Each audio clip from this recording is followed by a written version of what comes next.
النقطة بتقول أبلغ من العمر 43 سنة، أعاني من السكر من النوع الثاني، وأشعر بألم مستمر بالمعدة، وتم عمل منظار تشخيصي وتبين وجود تقرحات بالمعدة وإصابة بالجرثومة الحلزونية، فما هو الحل؟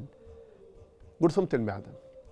تاني، السؤال بيتكلم على سن فوق ال40، بيتكلم على سكر من النوع الثاني، عنده ألم مستمر في المعدة، عمل منظار بالفعل وتم تشخيصه بوجود الجرثومة الحلزونية. أنا بسمي الجرثومة يا جماعة الحلزونية، أنا بسميها الجرثومة المؤلمة، لأنها هي أكتر سبب بيسبب ألم، مش بس في المصريين، ده كمان في الوطن العربي كله يعني، وبالذات طبعا في النص الثاني بتاعنا السيدات. كتير جدا من السيدات يجي يشعرهم بألم شديد جدا وبيكون سببه إصابة بالجرثومة الحلزونية. الأرقام في الكتاب، الأرقام اللي في الكتاب، أنا بتكلم في الكتب العالمية يعني، بتتكلم على إنه نص سكان الكرة الأرضية عندهم جرثومة المعدة، نص السكان.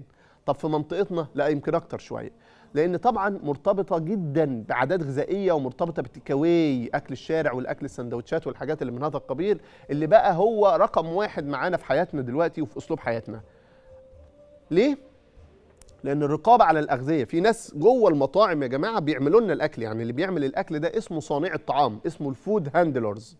صانع الطعام، صانع الطعام ده بيعمل إيه؟ هو اللي بيمسك الأكل وبيعمله. طب الراجل ده لو هو عنده الجرثومة، النتيجة إيه؟ النتيجة إن كل سندوتش بيطلع من عنده محمل بالجرثومة الحلزونية، وبالتالي يقدر يصيب ناس كتيرة جدا مننا. وبالتالي احنا بنقول ان انتشار الميكروب الحلزوني او الجرثومة الحلزونية على اوسع نطاق انتشار عالي جدا جدا. طيب هل هو ايه الجرثومة اصلا؟ هي ميكروب زي ما احنا عارفين، ولو معانا صورة يا جماعة ليها عشان نوريها للسادة المشاهدين. هي حلزونية لانها كده سبايروكيت، يعني موجودة شكلها كده شكل حلزوني، موجوده. دي ميكروب، بكتيريا اصلا، يعني لازم نبقى فاهمين ان دي بكتيريا مش ميكروب، مش فيروس ولا حاجه، ده بكتيريا زي ما انت شايف اهوت. دي بكتيريا حلزونيه منتشره موجوده في الجدار بتاع المعده. معانا صوره اوضح ليها كمنظر ليها للجرثومه، لان الجرثومه ديت لها زي ما انت شايف كده، لها فلاجيلا او لها ذيول بتحركها، تقدر تتحرك وتعوم في قلب المعده بشكل كبير جدا. ايه هي الجرثومه؟ هي ميكروب، بكتيريا. البكتيريا ديت عباره عن ايه؟ طبعا بكتيريا عشان نيجي نقول بعد كده ان هي تعالج بالمضادات الحيويه. بتستوطن مين؟ بتستوطن جدار المعده. باختصار شديد جدا، تحب هي قوي المعده بتاعتنا، ممكن تبقى موجوده في الاثنى عشر، ولكن بتبقى بتستوطن وتحب جدا جدا جدا جدار المعده. لها قدره ربنا سبحانه وتعالى مديها لها بشكل كبير جدا ان هي تعيش على الرغم من العصاره بتاع المعده. عندك ميه نار في قلب المعده وعايشه جواها بطريقه معينه كده، بافرازات معينه بتؤدي ان هي بتعيش في جدار المعده. اعراضها ايه؟ يعني انا لو في جرثومه في المعده اشتكي من ايه؟ تشتكي من حاجات كتير جدا، تشتكي من الم، تشتكي من حرقه كده موجوده في المنطقه دي، الم، بطني بتوجعني، حاسس بحرقان، حاسس بتقل، حاسس بخنقه، حاسس بصهد في المنطقه دي، الم في المعده، الام متكرره موجوده في المعده، تحس ان انت عندك فقدان للشهيه، مش نفسك اكل اصلا. ويت لوس، انقاص الوزن، واحده من اشهر اسباب انقاص الوزن دلوقتي في البنات بالذات اللي هم في سن ما قبل الزواج، من لانه بيبقوا معتمدين على الاكل الشارع كتير، فتلاقيها مش قادره تاكل اصلا، او بتاكل كميات صغيره جدا جدا جدا نتيجه وجود الجرثومه في معدتها. اعراضها متنوعه، وانت طبعا من ضمن اعراضها طبعا الريحه الكريهه اللي ممكن تطلع من الفم، التجشؤ، الغازات زي ما قلنا قبل كده. تشخيصها، اعرف ازاي ان انا عندي جرثومه في المعده؟ الفحص الطبي، استشاري الجهاز الهضمي هو رقم واحد. مش حضرتك تروح تعمل الفحص، لا، لازم تتفحص سريريا، هو رقم واحد. ثم بعد الفحص بيتم طلب الفحوصات. عندنا تحليلين مهمين جدا، تحليل الجرثومه في البراز وده مهم جدا، وتحليلها في النفس اللي هو اليوريا بريس تيست. وطبعا تحليل النفس يمكن يكون ادق وافضل، ولكن هو يمكن مش متوفر كتير في بعض الدول، ولكن بنعتمد على اللي هو تحليل البراز. طيب عملنا التحليل طلع نيجاتيف، عملنا اليوريا بريس تيست ما اداناش عائد نافع، ثم نلجا للمنظار، منظار المعده. معانا منظار المعده، خلينا نشوف المنظار بيتم ازاي. منظار المعده يا جماعه محدش يقلق منه، محدش يخاف، محدش يجي يقول لك لا اصل انا قلقان ان انا اعمل منظار. المنظار وسيله للتشخيص، ده مش علاج. يعني اوعى تبقى فاكر ان انا بعمل منظار عشان اتعالج، انا بعمل منظار عشان اتشخص، زي ما اكدت وباكد تاني ان المنظار هدفه تشخيصي 100%، والتشخيص هو الاساس في العلاج. زي ما احنا شايفين دلوقتي ده المنظار، منظار انا بخش جوه المعده ببص على جدار المعده من جوه عامل ازاي، هل في التهاب في جدار المعده، هل في تقرح في جدار المعده، هل في ميكروب ظاهر موجود في جدار المعده، بيبقى له شكل معين موجود. كمان ان انا اقدر اخد عينه زي ما انت شايف كده، ده المنظر الطبيعي طبعا نكمل. ده احنا كده لسه في الاول خالص في منطقه الزور او في منطقه الحلق.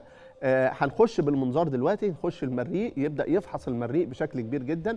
طبعا المنظار مش بس بيفحص المريء، بيفحص المريء وبيفحص المعده وبيفحص الاثنى عشر. احنا كده في قلب المريء مستمرين اهوت، مكملين كل ده المريء قدامنا، لسه ما دخلناش جدار المعده. بنفحص حلو قوي المريء بتاعنا، نفحصه نشوف في نسبه ارتجاع ولا لا، في فتق في الحجاب الحاجز موجود ولا لا. زي ما احنا شايفين اهوت بدات ديت المنطقه او الفتحه اللي ما بين المريء وما بين المعده عشان ابدا ادخل جدار المعده بتاعي.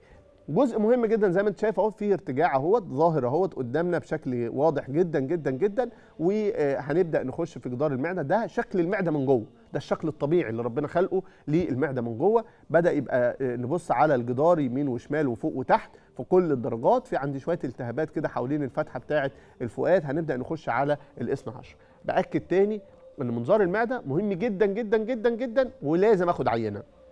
العينه اللي هو التحليل الباثولوجي ده بيفرق جدا في التشخيص، بيفرق جدا في تشخيص جرثومه المعده. علاجها ايه؟ مضادات الحيويه. طبعا هنا بنقف عند النقطه دي مهمه جدا، لان دلوقتي احنا مثلا بنتكلم في مصر ان احنا بقى عندنا تقريبا معظم المضادات الحيويه او بعضها بشكل كبير جدا بقى غير مستجيب للجرثومه. اخد العلاج ما اخفش، ده مش معناته ان انت تشخيصك غلط. عشان كده بنأكد على التشخيص ثم العلاج.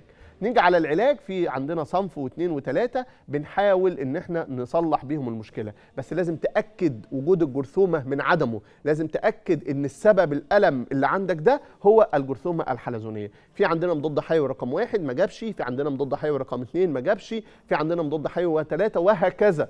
نقدر نغير في جرعات العلاج بما يتناسب مع المريض. بنسمع من المريض التاريخ المرضي، يعني مثلا سيادتك كان عندك دور مثلا برد شديد زي الكورونا لما كانت موجوده وناس كتير جدا خدت مضادات حيويه، اكيد ان انا لازم اختار لك مضاد حيوي مناسب. فالجرثومه شقين مهمين جدا، التشخيص والعلاج. التشخيص ما هو سهل، التشخيص عن طريق الفحوصات مهم جدا جدا جدا، يليه العلاج لازم يكون علاج مناسب لكل مريض. والعلاج ده بيعتمد على ان انا بشوف التاريخ المرضي بتاعي عامل ازاي والعلاج المناسب له عامل ازاي. الجرثومه واحده من اهم المشاكل الصحيه التي يعاني منها الناس في منطقتنا، منطقة الوطن العربي، واحدة من أهم أسباب معاناة الجهاز الهضمي. لو سمحتوا يعني عايزين نتكاتف عشان نقدر نتخلص من هذه المشكلة تخلص شديد. دي كانت معظم النقاط، طبعا كان عندنا نقاط كتيرة حابين ان احنا نقولها، ولكن طبعا الوقت بيداهمنا دايما مع حضراتكم، ولكن على وعد ان شاء الله بإذن الله ان احنا نكون في حلقات تانية تكون أكثر إيجابية عن هذه المعاناة الأشهر، معاناة الجهاز الهضمي. أرجو إن احنا نكون وصلنا بعض المعلومات اللي نقدر نستفاد منها كلنا. بشكركم شكرا جزيلا. كنت معكم دكتور علي ندى، أستاذ مساعد أمراض الكبد والجهاز الهضمي بكلية الطب جامعة المنوفية، ونلتقي إن شاء الله بإذن الله في حلقات أكثر إيجابية من برنامجكم لا بأس.